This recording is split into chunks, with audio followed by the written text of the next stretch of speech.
അപ്പോൾ അവിടെ സംശയം വരികയാണ്, എന്താ ഇപ്പോൾ ഈ ജ്ഞാനത്തിലേക്ക് എല്ലാവരും എത്താത്തത്? ആത്മാ ഏവ സർവം വാസുദേവ ഇതി ഏവം അപ്രതിപത്തൗ കാരണം ഉച്യതേ. ആത്മാ ഏവ സർവം വാസുദേവ ഇതി ഏവം അപ്രതിപത്തൗ കാരണമുച്യതേ.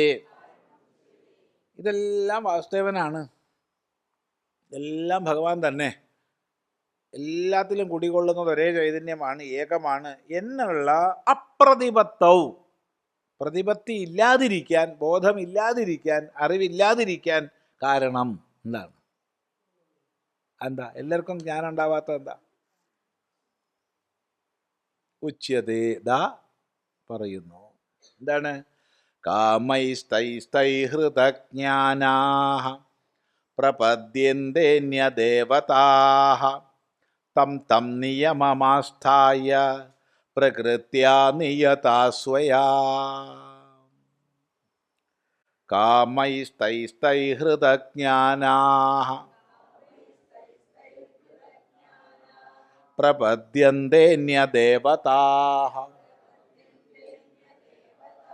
തം തം നിയമമാസ്ഥായ പ്രകൃത്യാ നിയതാ സ്വയാ. തൈഹി തൈഹി കാമൈഹി ഹൃതജ്ഞാനാഃ അന്യദേവതാഃ പ്രപദ്യന്തെ.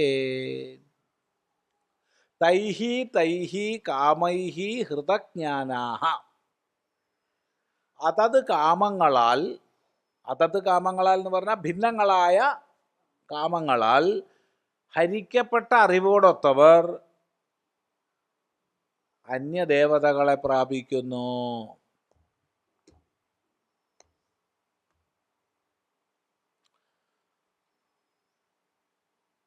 പലവിധ കാമനകൾ നമ്മളിൽ ഉണ്ടാവുന്നു. ഇതിനെ നേടാൻ എന്ത് വേണം? ഉദാഹരണം, നല്ല സുന്ദരമായ പാട്ട് കേൾക്കണം, ആഗ്രഹം വന്നു. അപ്പം ഏത് ദൈവത്തെ പ്രാപിക്കണം? ചെവി, ചെവിയാകുന്ന ദേവനെ പ്രാപിച്ചു. നല്ല ഭംഗിയുള്ള രൂപം കാണണം, കണ്ണാകുന്ന ദേവനെ പ്രാപിച്ചു. നല്ല മണം പിടിക്കണം, മൂക്കാകുന്ന ദേവനെ പ്രാപിച്ചു.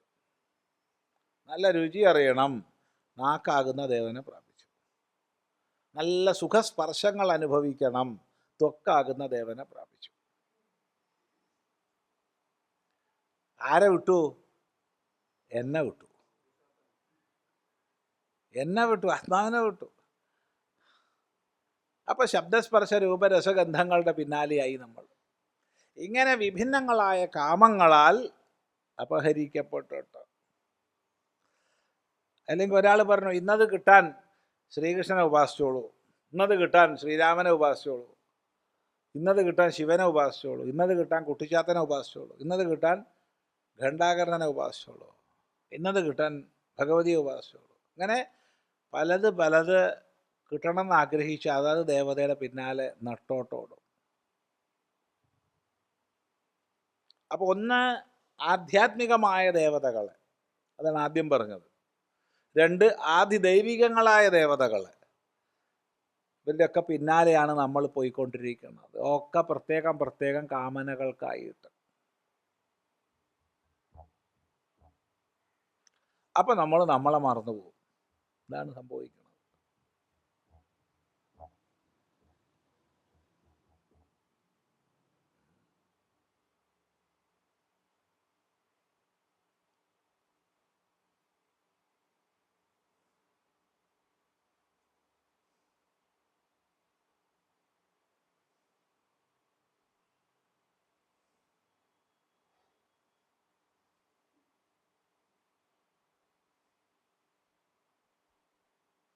എൻ്റെ ഇന്ന് ശത്രു മരിക്കാനുള്ള ഉപാസന എന്താണ്? ഞാൻ ഏത് ദൈവത്തെയാണ് ഉപാസിക്കേണ്ടത്? ഇവിടെ ഒരാൾ വന്ന് ചോദിച്ചിട്ടുണ്ട്, സത്യമായിട്ടും കള്ളമല്ല. ഞാൻ 3 പ്രാവശ്യം കുടം കമഴ്ത്തിയെന്നാണ്.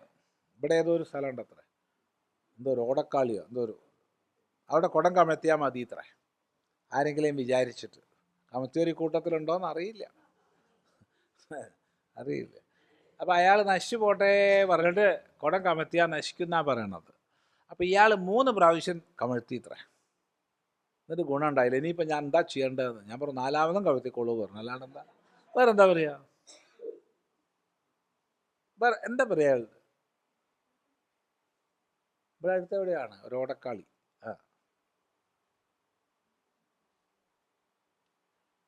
അങ്ങനെ ഇല്ലയെന്ന് ഞാൻ പറഞ്ഞിട്ടില്ല.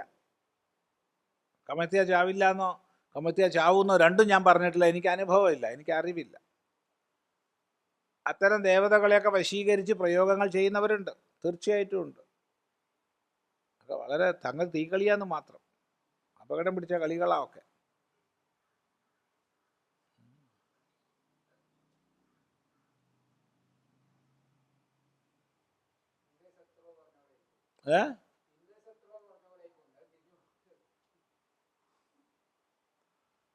തിരിച്ചു പോകുന്നത് 1. 2 ഒന്നും ഇല്ലയെന്നൊന്നും പറഞ്ഞേക്കരുത്. പക്ഷേ കൈവിട്ട കളികളാവും ചിലപ്പോൾ. അവൻ നശിച്ചു പോട്ടെ, അവൾ നശിച്ചു പോട്ടെ, അവൻ്റെ സർവസ്വം തൊലഞ്ഞു പോട്ടെ എന്നൊക്കെ പറഞ്ഞിട്ട് വിവിധ കർമ്മങ്ങളെയൊക്കെ ചെയ്ത് എന്തിനാച്ചാലും പ്രകൃതിയിൽ നിയമമുണ്ടല്ലോ. പ്രവർത്തനം ഉണ്ടെങ്കിൽ അതിന് വിപരീത പ്രവർത്തനം ഉണ്ടാവുമല്ലോ.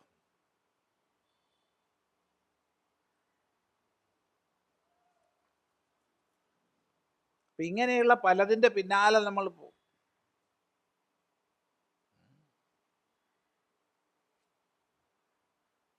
എൻ്റെ മോന് നല്ല മാർക്ക് വേണം, സഹോദരൻ്റെ മോൻ തോറ്റു പോകണം, ഇങ്ങനെ പല പ്രാർത്ഥനയുണ്ടാവും.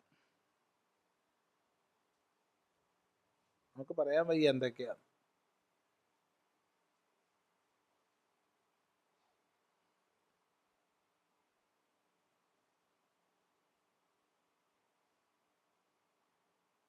അപ്പോൾ തൈഹി കാമൈഹി ഹൃതജ്ഞാനാഹ, അതത് കാമങ്ങളാൽ ഹരിക്കപ്പെട്ട അറിവോടൊത്തവർ അന്യദേവതാഹ പ്രപദ്യന്തെ, അന്യദേവതകളെ പ്രാപിക്കുന്നു. നേരത്തെ പറഞ്ഞു ആധ്യാത്മികമായിട്ട് പറയാച്ചാൽ കണ്ണ്, ചെവി, മൂക്ക്, നാക്ക്, ത്വക്ക് തുടങ്ങിയ ദേവതകളെ പ്രാപിക്കുന്നു. വാക്ക്, പാണി, പാദം, വായു, ഉപസ്ഥം തുടങ്ങിയ ദേവതകളെ പ്രാപിക്കുന്നു. ആദ്യ ദൈവികമായിട്ട് പലവിധ ദേവതകളുണ്ട്, കോടിക്കണക്കിന് ദൈവങ്ങളുണ്ട്. 1, 2, 10 ഒന്നുമല്ല. അപ്പോൾ ഒരു ദൈവം അതിനെ എന്ത് ഉപാസ എന്ത് ഫലം കിട്ടും അതിൻ്റെ പിന്നാലെ പോകും. കിട്ടുകയും ചെയ്യും, കിട്ടില്ല എന്നൊന്നും പറയാൻ വയ്യ. പക്ഷെ അവിടെ ഒതുങ്ങും ഇല്ലേ. പച്ചക്കറിപ്പിടിയെ പോയിട്ട് 2 കിലോഗ്രാം വെണ്ടയ്ക്ക വേണമെന്ന് പറഞ്ഞാൽ 2 കിലോഗ്രാം വെണ്ടയ്ക്ക തന്നെയേ കിട്ടുള്ളൂ. മാംസപ്പിടിയെ പോയിട്ട് 2 കിലോഗ്രാം കോഴിയിറച്ചി വേണമെന്ന് പറഞ്ഞാൽ 2 കിലോഗ്രാം കോഴിയിറച്ചിയേ കിട്ടുള്ളൂ. പരിമിതമാണ്, കിട്ടില്ല എന്നൊന്നും പറയണില്ല, കിട്ടും. Pure vegetarian, pure non vegetarian രണ്ടും ഉണ്ട് അല്ലേ. കണ്ടില്ല ഇത് പ്യുവർ വെജിറ്റേറിയൻ ഹോട്ടൽ കണ്ടില്ല, പ്യുവർ നോൺ വെജിറ്റേറിയൻ കണ്ടിട്ടുണ്ടോ? എന്നാണ്ട് സംശയമുള്ളവർ പോയി നോക്കുക. നമ്മളെ ചാലക്കുടി നിന്ന് അങ്കമാലി പോകുന്ന വഴിക്ക്, അങ്കമാലി എത്തുന്നതിന് കുറച്ച് മുമ്പായിട്ട് ഇവിടുന്ന് അങ്ങോട്ട് പോകുമ്പോൾ ഇടത് ഭാഗത്തുണ്ട് പ്യുവർ നോൺ വെജിറ്റേറിയൻ ഹോട്ടൽ മച്ഛലി. എന്താ നിങ്ങൾക്ക് പ്യുവർ വെജിറ്റേറിയൻ എന്ന് പറയാൻ വെച്ചാൽ എനിക്ക് പ്യുവർ നോൺ വെജിറ്റേറിയൻ എന്ന് പറഞ്ഞൂടെ? പ്യുവർ വെജിറ്റേറിയൻ മാത്രമാണ് പ്യുവർ? അത് തെറ്റായ കാഴ്ചപ്പാടല്ലേ.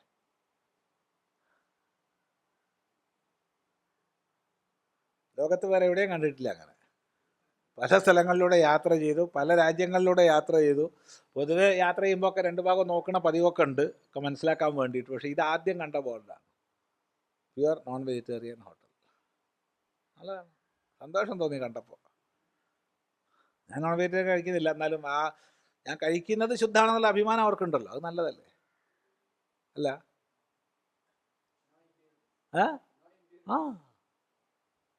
അത് നല്ലതല്ലേ.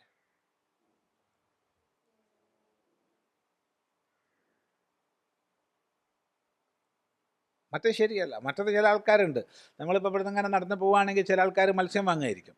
അപ്പോൾ ചിദാനന്ദപുരി സ്വാമിനെ കാണുമ്പോഴത്തേക്ക് ഉടനെ എന്തോ ചെയ്യുന്നില്ല, എന്തോ ഒരു മഹാപാതകം ചെയ്തതുപോലെ മറഞ്ഞ് വസ്ത്രത്തിൻ്റെ ഉള്ളിലാക്കി, ഇതൊക്കെ നമ്മൾ കാണുകയും ചെയ്യും. എന്തിനെൻ്റെ ആവശ്യം?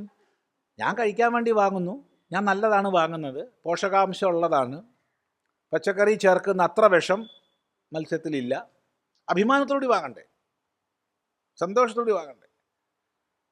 മറ്റത് എന്തോ തെറ്റ് ചെയ്യുകയാണെന്ന് ഉള്ളിലുള്ളത് കൊണ്ടാണല്ലോ ഇങ്ങനെയൊക്കെ കളിക്കുന്നത്. കണ്ടു കഴിഞ്ഞാൽ ഉടനെ മാറും. അതിൻ്റെ രസം അതല്ല, വാങ്ങുന്നൊരു മെല്ലെ അങ്ങോട്ടും ഇങ്ങോട്ടും തല ചൊറിഞ്ഞിട്ട് അപ്പുറത്തേക്ക് പോകും ഇപ്പുറത്തേക്ക് പോകും. എന്തിനാ എനിക്ക് എത്ര ആലോചിച്ചാലും എനിക്ക് മനസ്സിലാവില്ല. അപ്പം ഞാനെന്ത് ചെയ്യും വെച്ചാൽ ഉടനെ മീൻകാരൻ്റെ അടുത്ത് പോയിട്ട് നിന്ന് അയാളുടെ 2 വർത്താനം പറയും. നമ്മളെ പ്രിയപ്പെട്ട ആളാണ്. ഇവരൊക്കെ ആരും ഉണ്ടാവില്ല. പിന്നെ അവർ എന്തോ ഒരു തെറ്റ് ചെയ്യാന്ന് അവർക്ക്. എന്ത് തെറ്റാണുള്ളത്? അവർക്ക് ഇഷ്ടപ്പെട്ട ആഹാരം അവർക്ക് കഴിച്ചൂടെ? ഇല്ല. അവർ സ്വാതന്ത്ര്യമല്ലേ. തെറ്റാണെന്ന് തോന്നിയാൽ ചെയ്യാൻ പാടുണ്ടോ? പാടില്ല. ഞാൻ ചെയ്യുന്നത് ശരിയല്ല എന്ന് തോന്നിയാൽ ചെയ്യാൻ പാടില്ല. ഇങ്ങനെ തന്നെയാണ് മദ്യഷാപ്പിൻ്റെ മുമ്പിലൊക്കെ നിൽക്കുമ്പോൾ ചിലപ്പോൾ പരിചയമുള്ള അങ്ങനെ കുനിഞ്ഞാളി അവർ. പലപ്പോഴും കണ്ടിട്ടുണ്ട്, കോഴിക്കോടൊക്കെ പരിചയക്കാരെ കാണാറുണ്ട്. നമ്മളെ ഇവിടുന്ന് സ്റ്റേഡിയത്തിൻ്റെ സൈഡിലുള്ള ബീവറേജസ് കോർപ്പറേഷനിൽ ഞാനാണെങ്കിൽ അതിൻ്റെ അടുത്തെത്തുമ്പോൾ അങ്ങനെ നോക്കുകയും ചെയ്യും മുഴുവൻ. അപ്പോൾ ചിലപ്പോൾ പരിചയമുള്ളവരുണ്ടാവും. 2 ആളെയും കണ്ണും കൂട്ടി മുട്ടിയ ഉടനെ താണുകൾ. എന്തിനെൻ്റെ ആവശ്യം? ഞാൻ ചെയ്യുന്നത് നല്ലതാണെന്നുള്ള ധാരണയോടുകൂടി ചെയ്യണ്ടേ. ഞാൻ രാഷ്ട്രസേവകനാണ്, കാരണം ഞാൻ വാങ്ങുന്നതുകൊണ്ടാണ് കേരള ഗവൺമെൻറ്റിന് ഏറ്റവും അധികം ഇൻകം കിട്ടുന്നത്. ഗവൺമെൻറ് ഏറ്റവും വലിയ സോഴ്സ് ഓഫ് ഇൻകമാണ് മദ്യം. 2, എനിക്ക് രോഗമായാൽ അപ്പോഴും ഗവൺമെൻറ് തന്നെയാണ് ഗുണം, കാരണം ഞാൻ ഏത് മരുന്ന് വാങ്ങിയാലും ടാക്സ് ഗവൺമെൻറ് തന്നെയാണ്. ഞാൻ വലിയ സേവ ചെയ്യുകയാണെന്നുള്ളൊരു അഭിമാനത്തോടു കൂടി ചെയ്യണ്ടേ. എന്തിനാ ഒരു തെറ്റെന്നുള്ള ബോധത്തോട് ചെയ്യുന്നത്? എന്ത് ചെയ്യുകയാണെങ്കിൽ. അപ്പം തൈഹി കാമൈഹി ഹൃതജ്ഞാനാഹ അന്യദേവതാഹ പ്രപദ്യത. അതത് തരാൻ ഉപയുക്തങ്ങളായ ദേവതകളെ പ്രാപിക്കും. മീൻ വേണ്ടവൻ മീൻ കടയിൽ പോവും, പച്ചക്കറി വേണ്ടവൻ പച്ചക്കറിയിൽ പോകും. അത്രയേ ഉള്ളൂ. പൂ വേണ്ടവൻ പൂക്കടയിൽ പോവും. ചെടി വീട്ടിൽ വെച്ചുണ്ടാക്കില്ല, അതുണ്ടാക്കില്ല, പൂക്കടയിൽ പോയി മേടിക്കും. അത്രയേ ഉള്ളൂ. തം നിയമമാഷ്ടായ അതത് നിയമത്തെ പ്രാപിച്ചിട്ട്. ഇപ്പോൾ ഒരു ദേവതയെ ഉപാസിക്കേണ്ട നിയമമല്ല വേറെ ദേവതയെ ഉപാസിക്കേണ്ടത്. ഇപ്പോൾ കണ്ണിനെ ഉപാസിക്കണം, എന്താ ചെയ്യേണ്ടത്? കണ്ണ് നല്ല തുറന്ന് നോക്കണം. ചെവിയെ ഉപാസിക്കണം, ചെവി നല്ല ശ്രദ്ധയോടുകൂടി കേൾക്കാൻ ശ്രമിക്കുക. നാക്കിനെ ഉപാസിക്കേണ്ടത് നാവ് കൊണ്ട് നല്ല രുചിക്കുക. ഇങ്ങനെയാണ്. ഈ നാവ് കൊണ്ട് രുചിക്കേണ്ട നിയമമാണോ കണ്ണുകൊണ്ട് കാണേണ്ട നിയമം? അല്ല. ഓരോ ദേവതയ്ക്കും ഓരോ നിയമമാണ്. അതുപോലെ ശിവനെ പൂജിക്കേണ്ട നിയമമല്ല വിഷ്ണുവിനെ പൂജിക്കാൻ, വിഷ്ണുവിനെ പൂജിക്കേണ്ട നിയമമല്ല ഗണപതിയെ പൂജിക്കാൻ, ഇത് രണ്ടുമല്ല സുബ്രഹ്മണ്യനെ പൂജിക്കാൻ. ഇങ്ങനെ മാറി മാറി വരും. ഇതൊന്നുമല്ല ഘണ്ടാകരനെ പൂജിക്കാൻ, കുട്ടിച്ചാത്തനെ പൂജിക്കാൻ, ഭൈരവനെ പൂജിക്കാൻ. കാളി തന്നെ ആയിരക്കണക്കിന് വ്യത്യാസങ്ങളുണ്ട്. കാളിക്ക് തന്നെ പല വ്യത്യാസമുണ്ട്. ദേവിയുടെ ഏതൊക്കെ ഭാവങ്ങളാണ്. അപ്പോൾ ഓരോന്നിനും അതിൻ്റെ നിയമമുണ്ട്. ആ നിയമത്തെ പ്രാപിച്ചിട്ട് വേണം. കുട്ടികളാകുമ്പോൾ നമ്മൾ അമ്മയുടെ അടുത്ത് എന്തെങ്കിലും കാര്യസാധ്യമാണെങ്കിൽ എന്താ ചെയ്യാറ്? കുറച്ച് പണിയിലൊക്കെ അമ്മയ്ക്ക് സഹായിച്ചു കൊടുത്ത്, ഇല്ലേ? അങ്ങനെയല്ലേ? കുറച്ച് അമ്മേനെ വലിയ സഹായിച്ചൊക്കെ കൊടുത്ത് കുറച്ചു നേരം കഴിഞ്ഞിട്ടാണ് കാര്യം പറയുക. അപ്പോഴത്തേക്ക് അമ്മയുടെ മനസ്സലിഞ്ഞിട്ടുണ്ടാവും. അമ്മമ്മേനാണെന്ന് വെച്ചാലോ കുറച്ച് മുറുക്കാനൊക്കെ വാങ്ങി കൊണ്ടുകൊടുത്ത് വേണിച്ചാൽ ഇടിച്ചു കൊടുത്ത് എന്നിട്ടാണ് കാര്യം പറയുക, അല്ലാണ്ട് പണി സഹായിച്ചിട്ടല്ല. തം നിയമമാസ്തായ.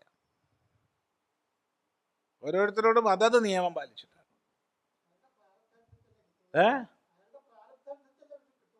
അത് പറയാൻ പോകുന്നുണ്ട്. പ്രകൃത്യാ നിയതാ സ്വയാ പ്രകൃത്യാ നിയതാഹ.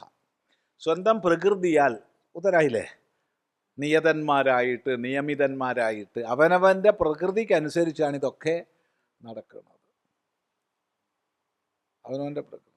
അപ്പം ഈ സാധനകളിൽ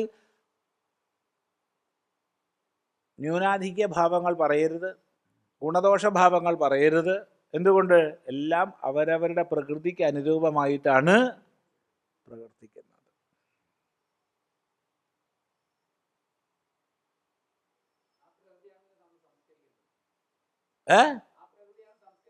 അതെ, ആ പ്രകൃതിയെയാണ് കൂടുതൽ കൂടുതൽ കൂടുതൽ സംസ്കരിച്ച് വരുന്നത്. അപ്പോഴും പ്രകൃതി തന്നെയാണ്, കൂടുതൽ സംസ്കൃതയായ പ്രകൃതി. ശരി, സന്തോഷം. അതിൻ്റെ ഭാഷ നമുക്ക് പിന്നെ പഠിക്കാം.